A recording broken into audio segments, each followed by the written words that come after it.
تكونوا بخير. معاكم فيديو جديد وروتين جديد. لو اول مره بتشوفي قناتي وعجبتك اشتركي فيها وفعلي زر الجرس على الكل عشان كل ما اعمل فيديو جديد يوصلك اشعار بيه. شايفين بقى الجمال والحلاوه والكوشنات القمر دي؟ جايبه تشكيله كوشنات، بصوا حاجه كده قمر، اشكال ترند جدا هتعجبكم جدا، واللي اهم من كده سعرها حاجه بصوا مش هتتخيلوها.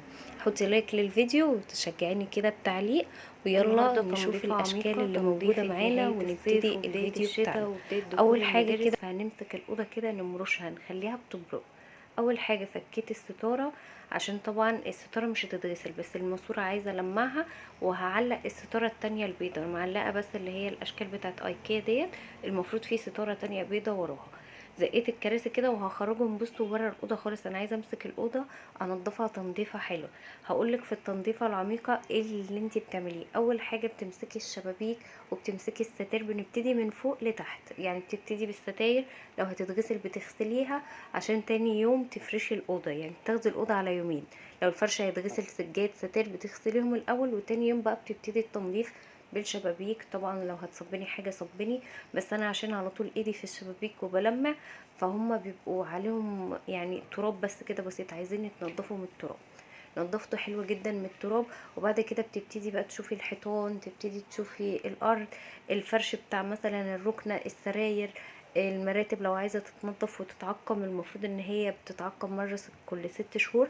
هنشوف دوت طبعا في اوضه النوم وفي اوضه الاطفال. خلينا دلوقتي ايه في اوضه الركن. بعد ما خلصت الشباك سريع سريع، والعيال بصوا كانوا واقفين معايا، بصوا كانوا مجننيني والله العظيم. العيال دولت حاجه فظيعه، يعني انا بنضف عايزين يلعبوا في الميه وفي المقشات وفي الحاجات دي. مش فاهمه ايه الاطفال دي، يعني عندهم لعب قد كده وعربيات وزحاليق، ويسيبوا كل حاجه وعايزين يلعبوا في حاجتي، عايزين يغسلوا سجاد معايا. على فكره الفيديو دوت برضو فيه غسيل سجاد، فيه حاجات كتيره جدا. حطي اللايك لو لسه ما حطيتيش اللايك، يا رب اللي تعمل لايك. لو نفسها تتجوز تتجوز، لو نفسها تخلف تخلف، لو نفسها تعمل اي حاجه اللي نفسها فيه، كله ربنا يحققه لها. لكم دعوه قمر اهو، تشجعوني.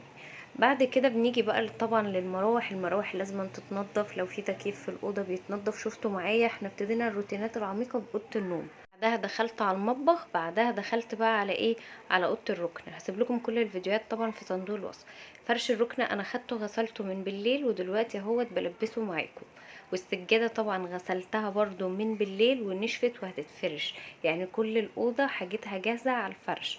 لازم لما تمسحي تفرشي، ولو الاوضه ديت محدش بيدخلها تقفليها بقى، لا اما ما تفرشيش ويوم بتاخدي الشقه كلها بقى ايه، فرش كده مع بعضها عشان ما فيش حاجه تتبهدل. خدت الركنه بقى كده شفطت التراب منها بالمكنسه. الجزء دوت بيشفط التراب حلو جدا، خصوصا للحاجات اللي متنجده كابوتونيك كده، بيبقى صعب ان انت تنضفيها، عايزه لا اما فرشه وميه لا اما الاجزاء بتاعه المكنسه. وطبعا ما ننساش الحيطان من التلميعات، لو في شخبطه في لحوسه صبني. مفيش حاجه من الحاجات دي، بالمساحه كده وتلمعي الحيطه باي حته مبلوله، الحيطه بتنور كده، بتحسوا ان الاوضه فعلا بتبرق. عايزاكي تتشجعي كده معايا ونخلص الشقه. يعني بصوا هما يومين قلبان في البيوت كلها، يعني مش انتي بس ولا انا بس. فنتشجع كده ونحاول ان احنا نشجع نفسنا باي حاجه ونخلص، لان الشغل دوت لما بيخلص والشقه بتتفرش الواحد بيحس بكميه راحه نفسيه رهيبه. تعالوا بقى نشوف الكوشن الجديده اللي انا جايباها. الاشكال كلها تحفه جدا واشكال ترنديه، والسعر مش هتصدقوا.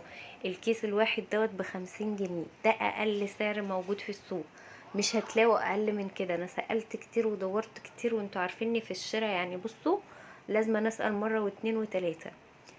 سألت في كل مكان، يعني السعر اللي اقل من كده كان 70، وفي اسعار بقى اغلى بكتير. على ايه معرفش، ده كيس مخدة في الاول وفي الاخر يا جماعة. يعني ليه الاسعار المبالغ فيها قوي دي؟ الكيس ب50 جنيه. جايباهم منين؟ هسيب لكم اسم الصفحة ورقمها في صندوق الوصف. الاشكال كلها تحفة، عندهم اشكال تحفة جدا. هتلاقي بقى الركنة بتاعتك رصاصي بيج، هتلاقي كل الاشكال الترندية الجديدة اللي ممكن تليق على الركنة بتاعتك. واهم حاجة ان السعر كام؟ 50 جنيه، الكيس ب50 جنيه. انا طبعا شكلت المجموعة ديت، كانت عجباني جدا ودورت عليها كتير جدا، فما صدقت ان انا لقيتها. خصوصا ان هي هتمشي معايا مع الركنة، يعني الطقم مفرشه في الركنة كده ماشي وشكله حلو جدا، ولما برضو احطها في الانتريه هيبقى شكلها حلو، هتريق مع الاتنين. شايفين بقى شكلها كل اشكالها حلوة جدا. انا نقيت 6 اشكال. شايفين طبعا هتشوفوا الاشكال كلها دلوقتي معايا. هسيب لكم رقم الصفحة واسمها في صندوق الوصف، تواصلوا معاهم، قول لهم ان انتوا جايين من طرف مطبخ بيتي مع هاجر فولي، هيظبطوكم. المهم بقى كده رصيت المخدات بالشكل ده، وهلمع بقى الارض، والحمد لله الاوضه خلصت. طبعا الاوضه ديت خدت مني شغل، يعني يومين اشتغلت فيها، على يومين. يوم ما نزلت الستاير وعملت كل الحاجات دي، واليوم التاني كملت بقى وفرشت. عطرت بقى كده الاوضه، وهنا بقى نغسل الشجره كمان بتاعه الاوضه، لو في اي زرع المفروض ان انتي بتغسليه.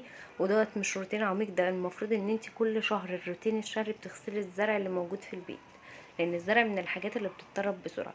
وديت السجاده بقى وانا بغسلها، هي طبعا السجاده كانت نظيفه، لان انا محافظه على الاوضه دي وما بنقعدش فيها كتير. بس قلت طالما كل حاجه هتتغسل، انا بحب كل حاجه تتفرش تبقى نظيفه كده، والشقه كلها بتبرق كده مره واحده. محبش حتى لو حاجه مش نظيفه قوي ان انا اسيبها، لا عايزه اغسلها، اتعب واغسلها تاني. اهم حاجه ان الشقه كلها تكون ايه، مية مية. حطيت بقى كروكس الوان واريال ومعطر، المعطر المركز دوت من شركه لوكس، بجد ممتاز جدا. لو بتمسحي حطي منه على جردل المسح.